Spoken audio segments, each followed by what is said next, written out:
So welcome back, friends. The idea for this video all started with this little contraption right here. This, many of you will recognize, is something that you may have seen in police cars growing up. It is now I have to be very careful with the words. I'm no longer allowed to use certain words in fear of censorship. So it was to hold an 870. And it would have been mounted right up front, and it had a key lock as well as a time lock. You can see the little key right there. You turn the key and this flips open. And there was, many people don't realize this, but there was a little push button, which I have here with the relay, that it would be in a hidden area, and maybe the officer would have it hidden under the dash, and they would hit this button, and that would release this for an 8-second count, allowing them to get it out. So this came into my possession from my good friend Big Lou down in Cali.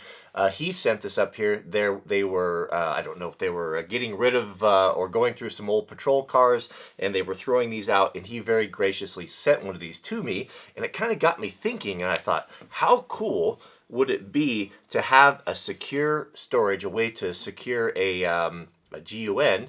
In your vehicle and not worry about someone stealing it. Now, I have firsthand knowledge of this, and I still worry about this today. Years, way back, but a long time ago, the first PISTOL that I ever purchased, I had stolen out of my pickup. It was under the seat. It was late at night. Someone had broke the window and taken it, and the magazine and all of the stuff, and it's out there today with my name on it. I still have no idea. Is it?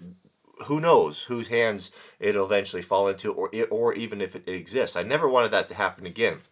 So when Lou sent this to me, I started thinking, what is my primary vehicle? I drive the van all the time. How cool would it be to have this where I could secure something in my vehicle? But then I got to thinking about it, like, you know what, this really makes a powerful statement, and really it actually makes a statement that I don't want to make. It's an intimidating thing. I remember when I was young, I did a ride along in a patrol car, and I remember that 870 sitting up. I vividly remember it today, and it made an impression upon me. And that was when people were a lot more accepting of that sort of thing. Now this would be very offensive if let's say, for example, you're taking some of your kids' friends to a soccer game or whatever, and maybe they didn't grow up in the same culture that you did, and to have something like this exposed, well, it would bother some people. And there are fools out there that'll say, well, you know what, it's my Second Amendment right, and I can do whatever I want to. Well, how about politeness? I think our society could go a long ways and have a lot less troubles if we would just be considerate. Just be polite. Yes, you have every right to do it, but it doesn't mean you do things that are offensive to other people. Yes, do it in privacy, be discreet, whether you're on the left or the right, just be kind. When it comes down to be kind, and I think not making people uncomfortable, it goes a long ways in being kind. So, right after I received this from Lou, we headed down to Clinton Heidi Smith cross country. We had quite a few G.U.N.S. in the vehicle, and it was it was a little concerning to me, because we would stop at different places. We had to stop at a Fred Meyer's and pick up a few things, and so everything was unsecured in the vehicle. Yeah, it's in a case, but all it would take is for someone to look inside to see that nice long brown Pelican case. They know exactly what's going to be inside, break a window, and then you have a huge problem. And you have a huge litigation problem. It's one thing to have everything secured up and someone to take a pry bar or a cutting torch and go to a tremendous effort. You did your part. You secured everything to the best of your abilities. And if it comes down to pointing fingers, you're going to most likely you're going to come out on top, because you could say, hey, I was responsible. It was under lock and key. I did what I had to do. And so that's what I was thinking. So I was thinking, how do we do this? But in a discreet manner, and I think I came up with a pretty good solution that I'm excited to share with you. Please forgive the video quality. I've used my phone here. It's just a little bit better for the tight, confined area. So this is the solution. This is one of 3 of the fast boxes that I've bought. These are made by Secure-It. It's not a friend of mine, an acquaintance of mine, Tom at Secure-It, builds awesome gun safes, or storage boxes, cabinets. Definitely a new way of thinking on the whole thing. I've got one of these in my truck. I've got one underneath the bed, and now I've got one in here. This is a 2 G.U.N. cabinet that is super portable. it's versatile, that you can put pretty much anywhere. So what I've done, in every one of my vans, I've always had some sort of a safe. Problem that we run into is that we're always going to remote areas, and we're locking up the van in kind of isolated areas, whether we're going fishing or canoeing or dirt biking, and we have, you know, phones and wallets and different things that we just don't want to get in, and are people to get a hold of, and people break windows on those things all the time, and they take everything you have, and you can't always carry it with you. So these boxes here come in two different heights. I think this is the taller one, but I've got it secured through my I-rail. You know, I love this I-rail stuff that I've got in the van. And these are the forged D-rings that I use for tying the dirt bikes down. It's modular. You can bolt things to it. You can, if you change your mind, you can move things around. I mean, it's put that in the back of your pickup and get those tie downs right there, and you're never going to have to worry about how to secure a tarp or bikes or a load. I mean, it's stuff is cheap on Amazon now, and it's so awesome, so awesome. So I've got that bolted with 5/8 hardened alloy bolts. It's very, very secure. So you can see there as I come in, sorry, we come in right here, it's mounted, bolted to the side, and it's very discreet. Now, if I decide to move it or put it over there, or it works good with the bed, I can do that, because it's just kind of we're just trying it out here. I'm not saying this is what you should do. I'm just kind of showing you what I've done, and it was a solution to my problems, because we are always carrying RIFLES, did I spell that right, around, and in the past, I'll throw a blanket on it or stuff it under the seat. You know, that's just not an option anymore, especially with litigation the way it is. And I guess I've had to kind of come full circle in my way of thinking for storing these type of things, because I grew up in a different era. I grew up with everything was leaning against a wall in a closet or under a bed, and there wasn't, that people just seemed to be more responsible, and I grew up with it, and that's the way it was at the time. Not anymore. It needs to be locked up. You can lose everything. So what we have here is we have we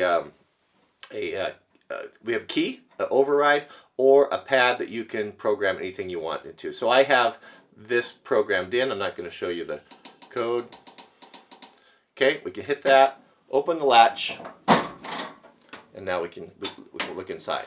So what I have in here, light, where's it? There we go. So what you have here, what's so cool about these boxes is the louver system on the back. So it's the same stuff like you see for storage racks at Home Depot. They've got the louvers on there, just like that.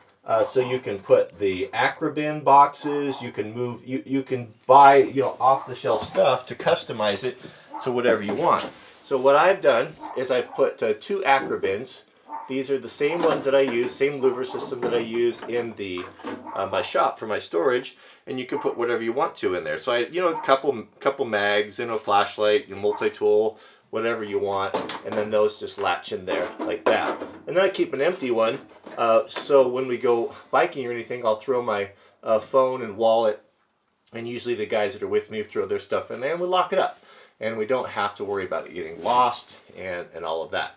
This is the cool part. Check these out. I've got them bolted down right there. So these are the cradles with the bungees on them that you can put around any size barrel, and you can adjust them any way you like to. So I've got a MFOUR COLT in there that whenever I go anywhere, that I just keep it in there. It doesn't rattle, it doesn't flop around, it's absolutely secure. I got a Surefire 300 on there, and then check this out. I just love this stuff. It's the same system I have in my house, right there.